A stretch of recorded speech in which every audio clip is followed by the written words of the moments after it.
And I think this is where I always think we need stories and data. And sometimes people assume that if you just provide people with data, they make good decisions. But if you know the carbon footprint of a strawberry, it doesn't really tell you much, right?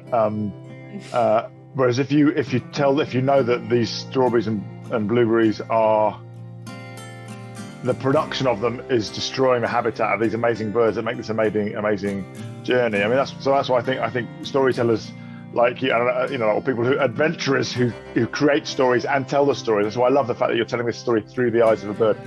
Hello, my name is Sacha Dench, but I'm better known as the human swan. I'm also the UN's ambassador for the Convention on Migratory Species.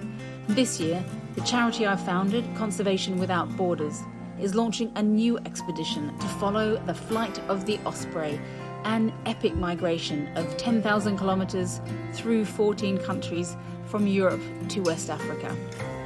As a part of this, we're doing a series of podcasts to highlight the global stories and connections this bird makes, to help us see our complex and challenged world through the eyes of this incredible animal.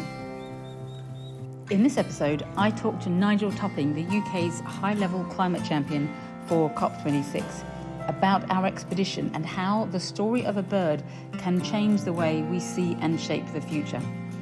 Nigel, thank you very much for joining us. We know that this is a super busy time and what you do is obviously really important for all of us at the moment. Can you just summarise for anybody who doesn't really understand what actually is the role of a climate champion? Yeah, so the very long title is High-Level Climate Action Champion for COP26. So the role was actually created as part of the Paris Agreement when all the countries who created that historic agreement recognize that national governments can't do this on their own.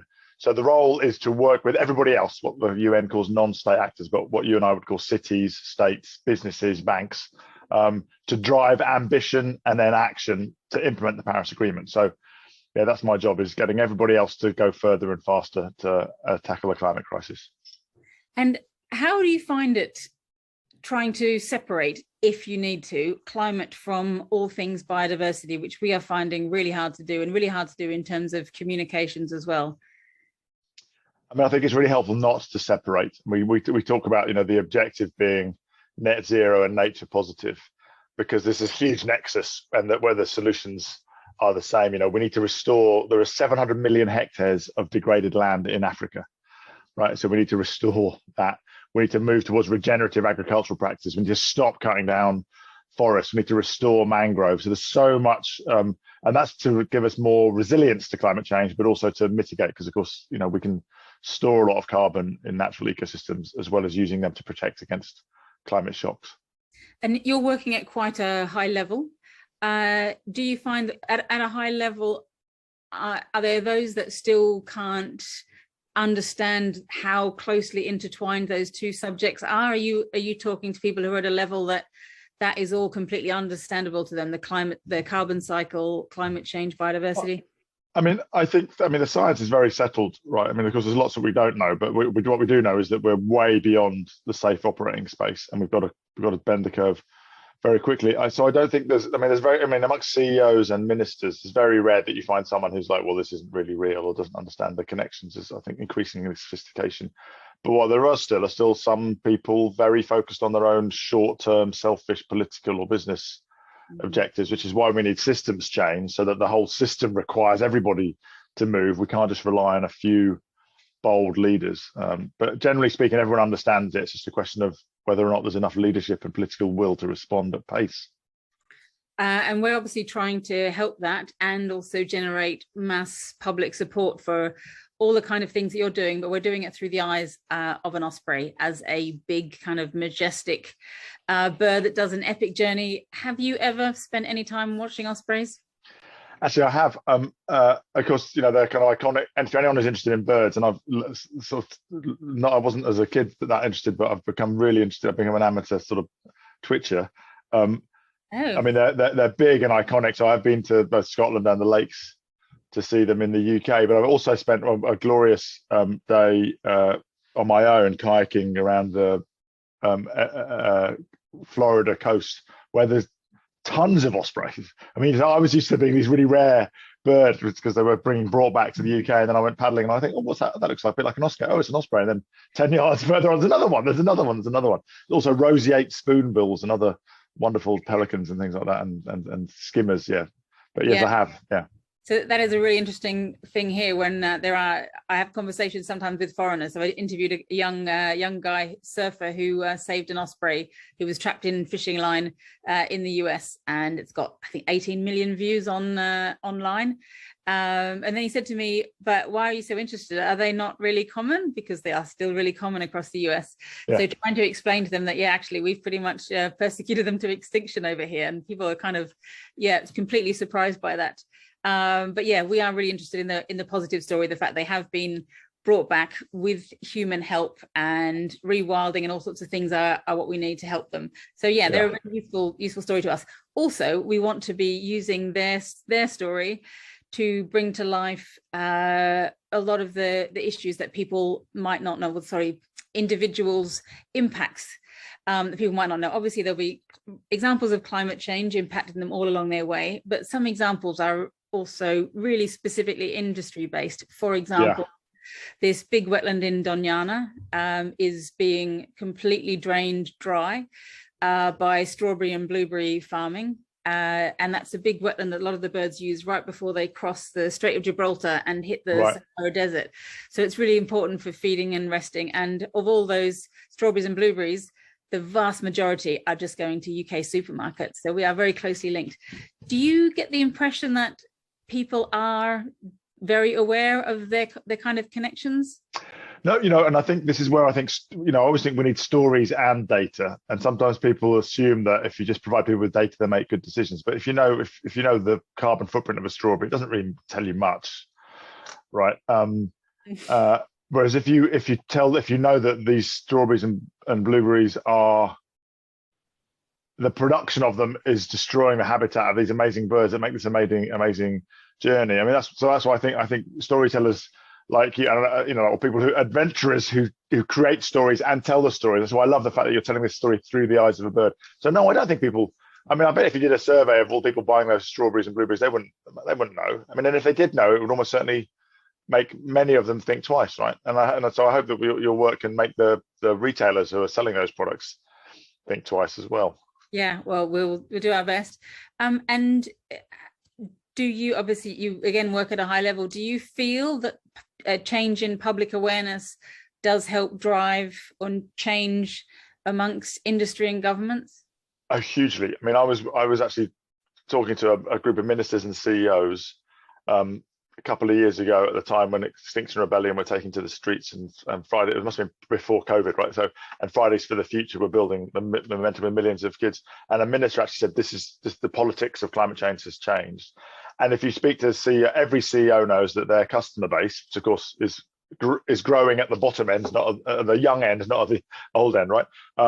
Is increasingly concerned about this. It varies from sector to sector and product to product. The other thing I'll tell you is that teenage kids asking their mum or dad, who's a CEO, what they're doing about the climate problem is also hugely, if you've got a powerful parent and you ask some awkward questions, you might have the biggest lever to change that business's behavior, because it can be a very awkward conversation around the breakfast table. So yeah, there's no doubt about it that public attitudes are changing, and that's one of the reasons why businesses are changing, because they're responding to that. Yeah, absolutely. Okay, so, and talking about, I suppose, driving change far enough, you've mentioned already that we've already gone kind of outside of the realms of what would be considered, I suppose, safe.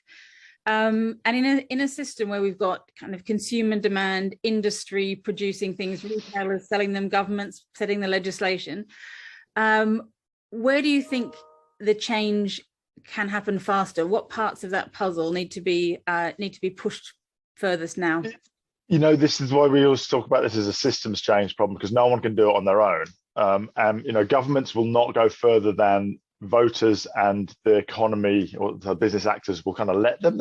We've all got pieces of elastic that we're pulling, and if you break the elastic, you lose your power, right? If you're a government, and you've seen it with the Gilets jaunes, right? If a government tries to push too far on a policy, it loses its power. If a business tries to go too far, the CEO gets sacked or they lose customers. So we need everybody to move. So that's why a lot of what we've been doing is building these campaigns like the Race to Zero and the Race to Resilience, to try and get people really focused on what needs to happen this decade. So by 2030, what do we need to do to decarbonize steel? All right. We know actually that we need 100 green steel plants powered by green hydrogen instead of coking coal. We don't need to build any more coking coal factories in places like Cumbria, right? That's just a crazy idea. But when we get clarity about what these sort of short-term goals are, it makes it much easier for policymakers to say, okay, I know what I've got to do to deliver that. The CEO of a steel company says, okay, that means 10 of those steel plants have got to be mine, or the people buying steel say, okay, that means I've got to start buying green steel. And the same thing with deforestation. Like, what are they going to do in terms of buying palm oil or soy that hasn't caused deforestation across the whole value chain? So yeah, I think no one, and of course, and so the power changes depending, but no one can get too far ahead because then they lose their power. So I always think of these bits of elastic that all have to go more or less in tandem. And so what about when you've got situations where all different players in an industry are actually all buying from the same source, which is unsustainable, or even if it's kind of 10 years into the future? Have you got examples of ways or means that have been used to change for them all to basically act together? Because at the moment they're all basically, you can't criticize one in particular on their own. They all will have to change. Yeah, I mean, we got really good examples in many industries where and this is relatively new, I would say, because we've been through an era where there was a bit of a fantasy that there was a such thing as a free market. Of course, the very idea is nonsense, because a market is a set of rules, right? So it's not right. Free market would be free would be anarchic, and no one paying tax and no one agreeing the rules and people getting sick and killing each other, right? So there's no such thing as a free market, but there's been this fantasy idea, and that has also meant that industrial strategy has been anathema to governments. What we're seeing now is a resurgence of focus on industrial strategy, so governments saying what they want to do in 10 years, 15 years time, and which industries they want to support, but also collaboration amongst industries. I mean, it's very common in tech, we're all moving from 4G to 5G phones. 4G and 5G is a generational technology roadmap defined by competitors pre-competitively, so that as an industry they can move forward. So we're starting to see that in shipping now. We have massive collaboration about the move towards green shipping. In steel, we have collaboration, we have buyers clubs, and we're starting to see that everywhere. I would say it's impossible to get everyone to move together, but you can create momentum by creating a kind of club. And once you get to about 10 to 20% of the sector, things start to snowball, and we see things taking off exponentially. Sometimes it's very difficult when you've got one big player, like in palm oil. A lot of the efforts to stop deforestation driven by palm oil were made difficult because China was such a big buyer and wasn't shifting even when all the Western companies were shifting. So it depends on the particular distribution of power within a system, but it's definitely possible. The other thing that helps us now is the way that we can trace things. So if no one's done a sort of osprey habitat destruction free blueberry and a strawberry label, you might have to create the label, but you can probably embed the data that is already available through remote sensing into some of those sort of tech enabled systems that allow retailers to know where their strawberries have come from, where their diamonds have come from, wherever you've got sort of social or environmental issues in the supply chain. I think technology is really helping us with that. You touched on then an issue which we are going to come across in West Africa, which is that there is all sorts of European industrial activity there, but also a lot of Chinese industry and government efforts in that area. Have you got any tips for how we can talk about the issues without completely alienating kind of governments, basically making sure that governments still stay at the table? Yeah, I mean, I think the power of the consumer demand is very strong. So if you can say that consumers want this standard, then because that's a big challenge everywhere, is that we need policy to move as well. It's not just technology, because if policy doesn't move, then the technology won't move, especially if the destructive practices aren't being priced.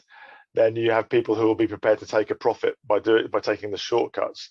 So it's really important to show that there's a business opportunity for a country in adopting what might appear to be higher standards, and they might worry, are we going to lose market share? So look, this is the way everyone's going. And so what I spend a lot of my time demonstrating to business leaders and ministers all around the world is that all of these industries are changing exponentially. Like, it starts slow, but it's going faster and faster and faster. And the reason is that we're coming up against scientific boundaries, right, to thriving human and natural existence. And we've already transcended some, and we've got to come back.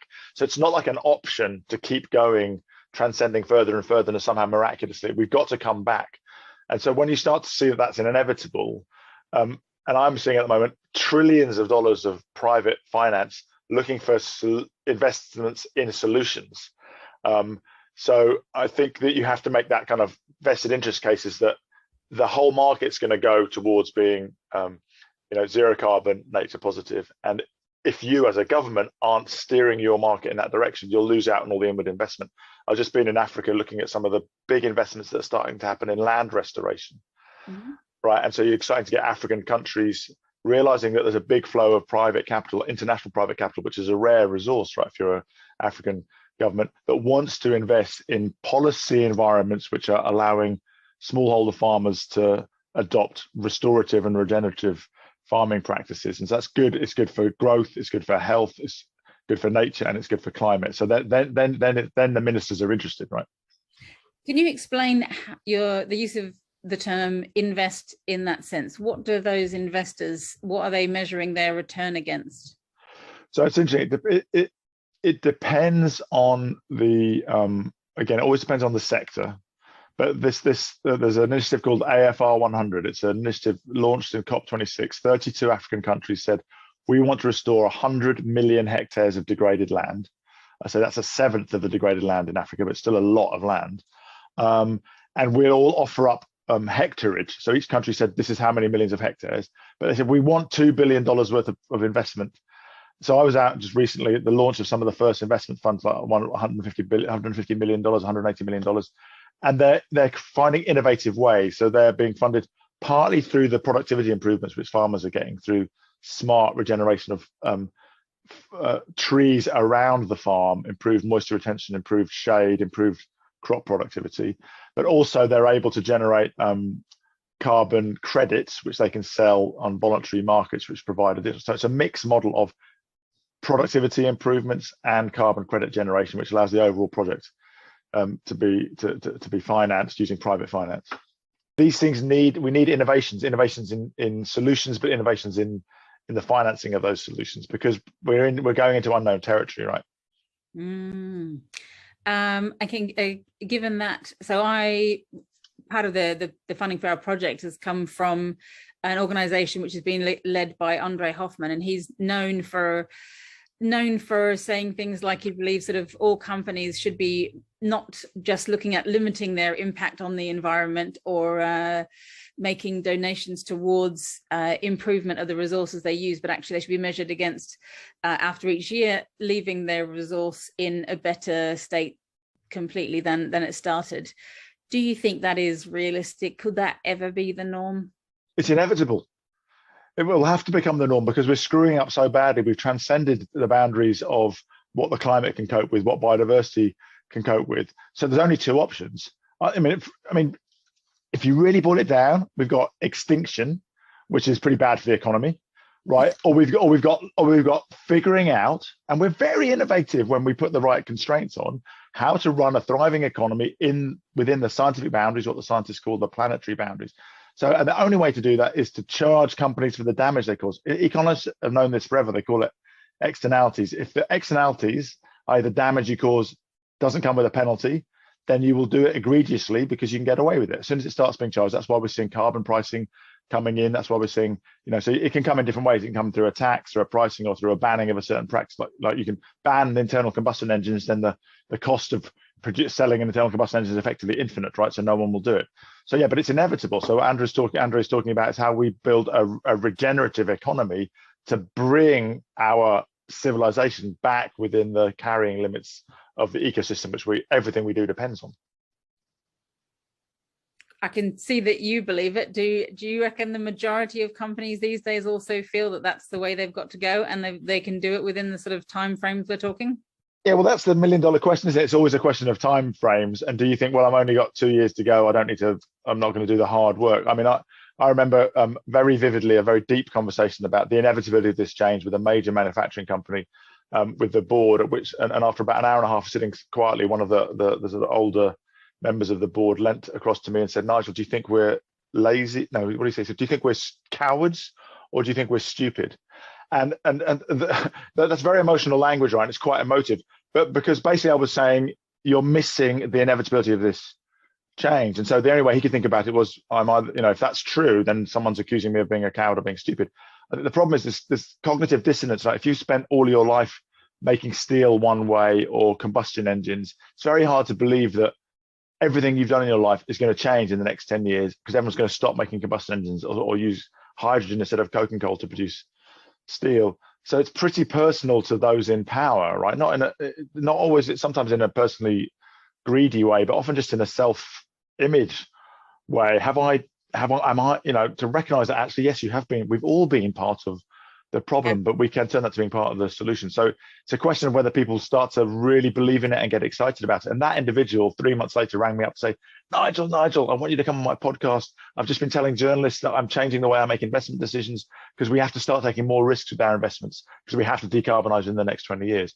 So yeah, when people invest enough intellectually and emotionally and get it, then we really can unleash the power of individuals and the power of businesses. But it takes some time to get there. So your storytelling and the perspective of the Osprey is going to be a really important part of that, I think. And what's your hope for COP27 on the African continent? Well, I think a couple of things. One, that it's really builds on the real momentum we saw in COP26, and so that we see implementation coming out from all the commitments made in Glasgow. Secondly, that there's a real African feel to it. It's not just about what we're doing in North Europe or North America, but what's happening in terms of land restoration and changing practices and access to energy, etc., which is so important for the development of Africa, because so many people, 600 million people in Africa don't have access to energy. So don't talk to them about reducing emissions, right? They need solar power. They need to stop killing themselves by burning charcoal in their unventilated homes. So a much bigger development issue. So we need to lead with development. And then the resilience issue, I think the fact that we need to restore mangroves, we need to build better homes, we need to extend insurance coverage, because as we've discovered in the UK this week, climate change is not a future risk, it's happening now, and that things like that 40-degree heat wave, which lasted a couple of days, are going to get worse before they get better if we take enough action, because there's momentum in the system and there's a delay. So implementation, mobilization of finance in Africa, and an emphasis on resilience, I think, is what we really want to see in Egypt in November. Right. Well, thank you very much for that. And he's hoping we can contribute something to COP27 as well. Thank you very much. All right, Sacha, thanks a lot.